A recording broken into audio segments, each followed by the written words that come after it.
y'all, and welcome to the Hillbilly Chicken Ranch. I'm Susan, I'm your hostess, and today, folks like us do well to hang on. I heard that recently on an old Western, and I thought, I could use that.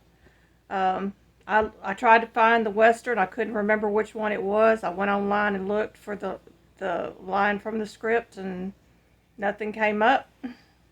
But it was a old black and white Western. And the lady said, folks like us do well to hang on. Well, last night I broke a tooth that's already broken, and it's really loose, and I've got it packed until I can get to a dentist to get this thing taken out to keep it from hurting. And this morning, our crazy cat, our rescue kitty cat that has a neurological condition, decided he's going to jump over a 3-foot gate that we keep blocking off the back door area to keep our dogs from running to the door and biting someone. Well, he decided he was going to jump over it, and when he did, he knocked over my egg basket full of eggs all over the floor. So I had that mess to clean up.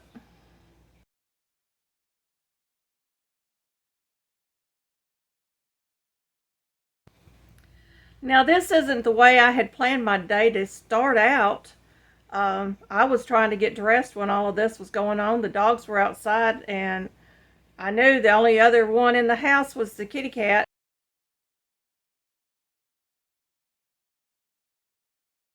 Upset because I had to clean it up. It did send me into a little bit of a tachycardia episode, and I had to sit down and rest for a few minutes and allow my body to come back down to the proper pulse rate or heart rate. But my oxygen level stayed high, y'all. My head wasn't swimming. It was wearing me out. I was hot. This is not the video I had planned for today. But, with things that happen like that, you could sit there and you can fuss about it all day long. You can complain, but complaining really doesn't get us anywhere. Y'all, my dad's family was from Mississippi and my mom's family was from Tennessee. What a combination.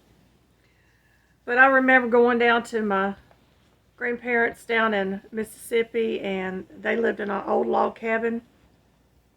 And, it was a wonder they made it through the day as much work as they did. By the time I came along, they were already up in age a little bit. And I would go and spend a week with them. But most of the time, our vacations was going down to visit a relative on a day trip or maybe spending a night.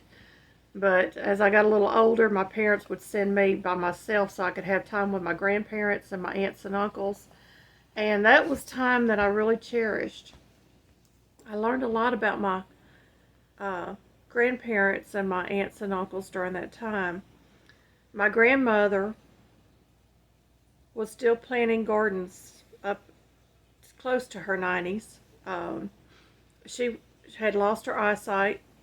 She was legally blind, I think, in one eye, and she was rapidly losing eyesight in her other eye. But she would piece quilt, and my aunts would all cut out the squares and line them up in the order that they would go on the quilt, and she would piece quilts by touch, and everything was hand quilted.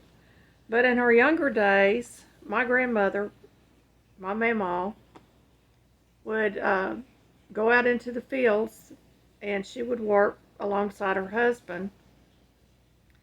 And she would be 9 months pregnant out in the field working. She would go into labor, go into the house, have the babies, strap the babies on her, and go back out into the field. That's the stock that I come from. It was amazing to me that my grandmother did that kind of stuff.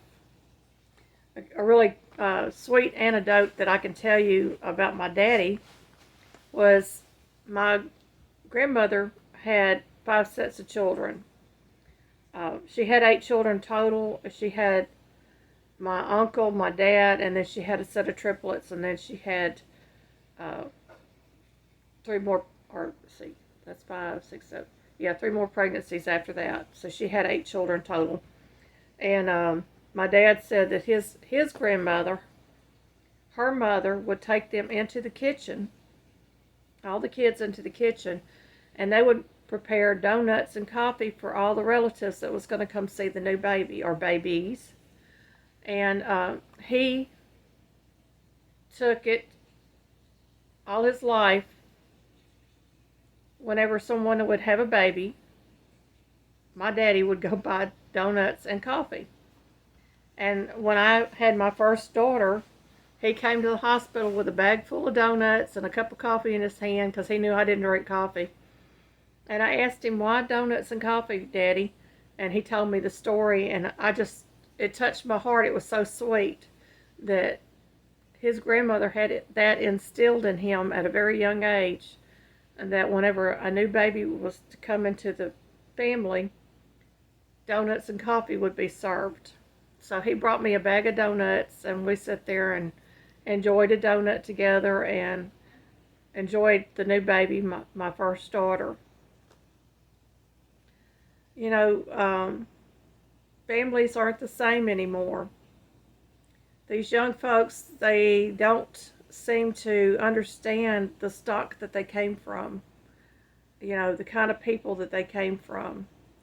And they often turn their backs on their parents, and it's disheartening to see this kind of relationship growing uh, between parents and children.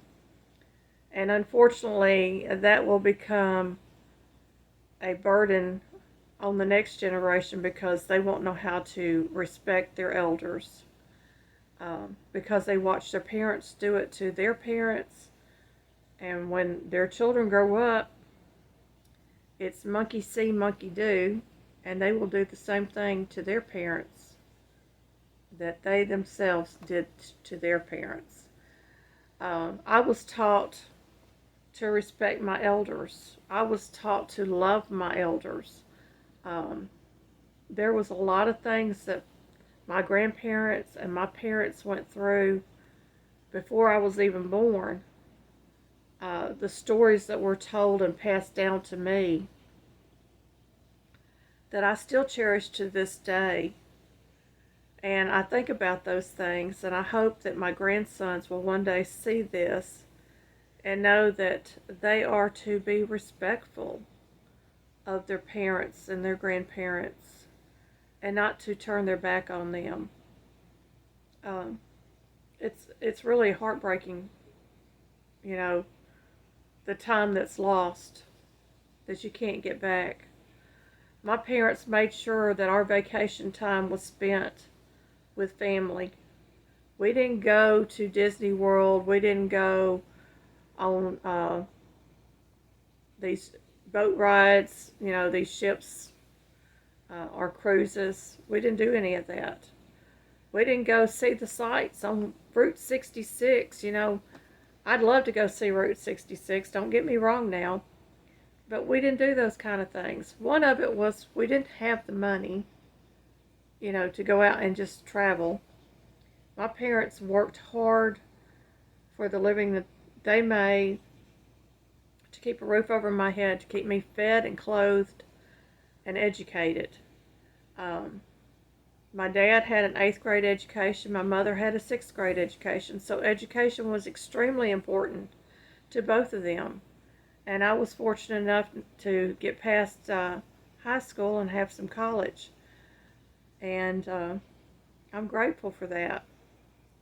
Each generation that has come in the past, you know, before us, uh, have been built upon, generation upon generation. And each generation contributes to who we become. I do a little bit of genealogy. I started many, many years ago and found out that I had some relatives that were on the Mayflower, and before the Mayflower, where they came from, I can trace some of the generations back a long, long way. Others I'm struggling to get past a certain, like, third or fourth generation. They just drop off. But I'm learning stories about my family that I never knew. And I'm finding that those stories are so important to who I am today. Um, I can be proud of the people that I came from. I can be proud of the stock that I came from. I can be proud of the fact that the people that I came from worked hard towards their goals, and they not only did they better themselves, they bettered their children's lives. And I hope that my children and grandchildren will have a better life than I have had. Folks like us, we do well to hang on. Y'all have a blessed day. Please hit the thumbs up. Please like and subscribe. Hit the bell. Leave a comment below. We'd love to hear from you. Tell me a little bit about your family and background.